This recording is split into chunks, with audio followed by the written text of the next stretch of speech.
आशुतोष जी, जब देखिए सवाल यह है कि कांग्रेस पार्टी से काका कालेलकर की रिपोर्ट पर सवाल पूछना या फिर कालेलकर की रिपोर्ट पर सवाल पूछना या मंडल कमीशन पर उनके स्टैंड पर पूछना या अभी वो 3 राज्यों में है कंसेंसस पर पूछना है 11 के, या फिर अभी 3 राज्यों में है वहां के मुख्यमंत्री चीफ सेक्रेटरी कितने दलित हैं, ये सवाल पूछना व्हाट अबाउटरी है या एक वाजिब सवाल है? आप एक फॉर्मूला देश को दे रहे हैं सामाजिक न्याय का, आप चाहते हैं आप पर यकीन करें, और जिन राज्यों में आप सत्ता में हैं वहां पर आप कहते हैं हमारा दूध भात है जी, सिर्फ बीजेपी से पूछेंगे। ये कैसे चलेगा? क्या ये न्याय संगत है? और दूसरी तरफ आज योगी आदित्यनाथ ने जो दिन 2 अपराधियों का नाम लिया, उनमें से एक यादव एक मुस्लिम, उसको लेकर भी वहां बवाल है। तो सवाल है कि उनको हिंदू एकजुट चाहिए, आपको जात चाहिए, क्योंकि यूपी में आपको मदद मिली। देखिए अंजना जी, समाजवादी पार्टी सामाजिक न्याय की उत्पत्ति से हुई है। इसकी उत्पत्ति सामाजिक न्याय पे हुई है। तो समाजवादी पार्टी से ये पूछना कि क्या जाति जनगणना खाली करने के लिए आप खाली वोटावोटी कर रहे हैं, तो वो गलत बात है। क्योंकि हम जानते हैं कि इस देश में आज भी इसके पहले जातिगत जनगणना जिसके हमारे पास आंकड़े हैं वो लगभग 92 साल पुराने, और ये कोई बहुत बड़ा गर्व का वो नहीं है। इस देश में आज भी 70% आबादी ऐसी है, माफ कीजिएगा 10% आबादी ऐसी है जिसपे इस देश का 70% राजस्व उसके पास रखता है। आप जरा पूछिए कितने उसमें पिछड़े हैं, दलित है, अल्पसंख्यक हैं। परेशानी इस बात की है जब 1931 में ये काम हो चुका है, तो आज हम उसके डाटा पे लेके अपनी कौन सी योजनाएं बनाना चाहते हैं और किस प्रकार से सत्ताधारी पार्टी कहती है सबका साथ सबका विकास। ये बड़ा सवाल है, ये राजनीति की बात नहीं है। कांग्रेस ने ये काम किया 2011 में 4800 करोड़ रुपए खर्च किए, और कांग्रेस ने उसके लोग, कांग्रेस वाले ये भी कहते हैं कि उसको फॉर्मुलेट करते करते उसकी हमारी फाइंडिंग आते आते हमारी सरकार चली गई। लेकिन अरुण जेटली जी ने 2019 में 2014 के बाद उन्होंने इसको माना कि हमारे पास डाटा है, हम नहीं जागृत कर सकते हैं। लेकिन 19 के चुनाव के पहले माननीय राजनाथ सिंह ने खड़े होकर सदन में बोला कि हम जातिगत जनगणना के पिछले भी डाटा भी घोषित करेंगे और आगे भी करेंगे, लेकिन फिर छल किया। असल में परेशानी इस बात की है, कहीं ना कहीं वो जो 10% लोग हैं उनका दबाव इतना ज्यादा है कि वो बाकी के 90% की बातें अनसुनी और फिर डिबेट के माध्यम से रह जाती है। कौन 10%? इसका दुख है। कौन 10%? बिल्कुल, जिनके पास देश का लगभग 70% राजस्व आता है। ये तो इस देश की हकीकत है। उद्योगपतियों की बात कर रहे हैं। इनइक्वल कंट्रीज में है।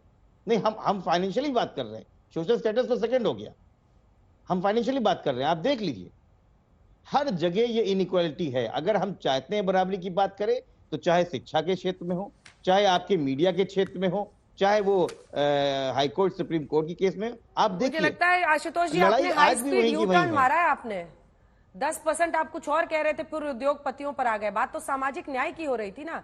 मुझे लगा कि आपकी टिप्पणी जो मेरे आज पैनल में त्रिवेदी, राजपूत, चतुर्वेदी सारे बैठे हुए उन पर टिप्पणी की थी।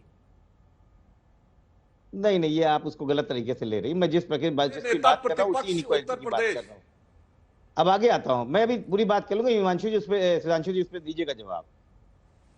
तो कहीं ना कहीं इस देश में जो पिछड़े हैं, दलित हैं, अल्पसंख्यक हैं, वो कहीं राजनीति के भेंट तो नहीं चढ़ते जा रहे हैं। तो इसलिए सामाजिक न्याय की बात करना और जातिगत जनगणना हमारा हक है। ये कोई भीख नहीं है जो हम भारतीय जनता पार्टी से मांग रहे हैं, ये तो हम करवा के रहेंगे। तो इस गलतफहमी में ना रहे कि हम नहीं करने वाले। अब आप आइए, आपने दूसरी बात करी योगी आदित्यनाथ जी ने, किस प्रकार से अपराधियों की आज जाति बताई गई। योगी आदित्यनाथ जी की राजनीति तो इसलिए परेशानी में पड़ी हुई है कि दिल्ली से जब खूंटा खींच लिया गया तो राजनीति चली जाएगी। तो कब कांवड़ यात्रियों के रास्ते में नेम प्लेट लगवाओ, कभी कुछ करवाओ, कोशिश बहुत कर रहे हैं लेकिन होने वाला नहीं है। आज उन्होंने 2 नाम बताए, पवन यादव और अरबाज का। मैं 2 नाम और बताना चाहता हूं, और आज तक की भी इसमें रिपोर्टिंग है, विराज साहू और सुनील कुमार। तो जिस प्रदेश का मुख्यमंत्री 4 अभियुक्तों में से 2 की बात ही करता है क्योंकि उससे जाति होती है, इससे शर्मनाक बात और कुछ हो सकती है, वो सदन में खड़े होके 2 नाम छुपा रहा है। और आप लोगों की हिम्मत नहीं कि उनसे पूछे कि साहब आपने सिर्फ मुस्लिम और यादव का नाम क्यों लिया और नाम भी क्यों लिया। किसको हिम्मत नहीं है? किसको किसी की हिम्मत नहीं है, किसी की हिम्मत नहीं है। अरे सदन में बोल रहे थे तो आपके नेता पूछेंगे ना। नहीं, आप पूछे ना, सदन में तो पूछा ही गया, हंगामा भी हुआ है उस पे। उसको मुझे दिखाइए कि विराट साहू और सुनील कुमार का नाम क्यों हटा दिया है। जानबूझकर नाम लिया क्या? जानबूझकर सिर्फ दो नाम लिए क्या सुधांशु जी?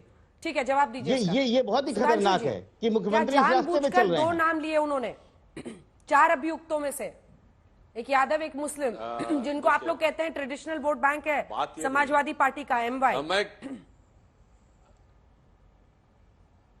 देखिए, मैं क्रमवार जवाब देता हूं। वैसे तो वो 2 नाम जो हैं इतने भारी 2 आघात कर गए हैं, वो यहां टीवी पे दिखाई पड़ रहा है, परंतु मैं क्रमवार सारे लोगों ने जो बोला उनका जवाब देता हूं। प्रियंका जी ने कहा कि डिफरेंट इंस्टीट्यूशंस में अगर कुछ लोगों का प्रतिनिधित्व नहीं है तो उन्हें करना चाहिए, बहुत अच्छी बात है। तो जो लोग ये आज बात करें, मैं पूछना चाहता हूं, राजीव गांधी फाउंडेशन के ट्रस्ट में कितने SC ST OBC आज बता के जाएं। इंस्टीट्यूशन है ना, वेरी वेरी सिग्निफिकेंट इंस्टीट्यूशन, जिसको 100 करोड़ से ऊपर मिला था जिस जमाने में था। आइए बताइए, नेहरू मेमोरियल ट्रस्ट में, शास्त्री जी के मेमोरियल ट्रस्ट में कितने लोग थे? SC ST OBC बता के जाइए भाई। National advisory council, the super cabinet which is being created over and above the cabinet, SC ST OBC का नाम बता के जाइएगा। लगे ना कि चैरिटी बिगिंस एट होम। यहां पे तो मैं गाली की बात नहीं कर रहा हूं, मैं तो फैक्चुअल बात कर रहा हूं। और मैं दर्शकों से कहता हूं, 16 मई 2014 को जिस दिन डॉक्टर मनमोहन सिंह ने अपनी कैबिनेट से इस्तीफा दिया, कैबिनेट में कितने OBC थे? 3 के नाम बता के जाइए तो समझ में आता है। इसे कहते हैं कि कहना कुछ और, करना कुछ और। ये शुद्ध राजनीति 100%। ना आज कर रहे हैं, ना तब किया था। सुनिए, ना आज कर रहे हैं राज्यों में, ना तब किया था, अपने संस्थानों में भी नहीं कर रहे हैं, मगर इसके बावजूद आके भाषण दे रहे हैं।